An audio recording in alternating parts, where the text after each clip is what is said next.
Inanunsyo ni DILG Secretary John Vic Rimulya na hihingi siya ng tawad kung saan ay personal na pupunta sa Mandaluyong City para kausapin at humingi ng tawad sa isang lalaki na inaresto ng mga pulis na nakahubad habang naghahalo ng semento sa kanilang harapan ng bahay.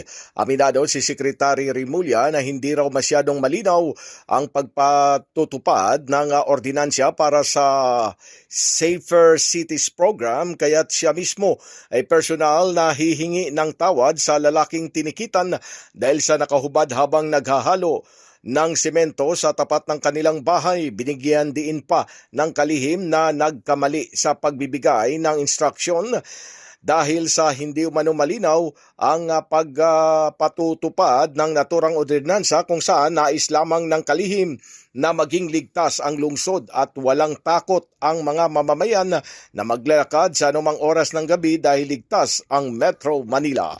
Unang-una may nakita akong feedback sa social media na may umangal taga Barangay Addition Hills na naghahalo lang ng simento at siya'y inaresto.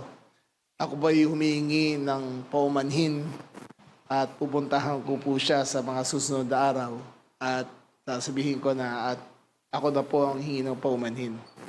It was my fault that I did not give clearer instructions on how to do the Safer Cities Initiative. Nagkulang po ako ron. Ang gusto ko lang po, ang tanging hangarin ko ay patahimikin yung mga kalye. Ngunit, dahil sa kakulangan ng aking paliwanag, ay kahit sino na lang basta walang t-shirt ay siyang dinampot. Mali po yun. Nagkamali po kami ron and I take full responsibility. I will make amends and I will make sure na mag-usap po kami para maklaro ko po to. Pilipinas mula sa Campo Crame, Silvestre Rambulabay, Radyo Kayumanggi.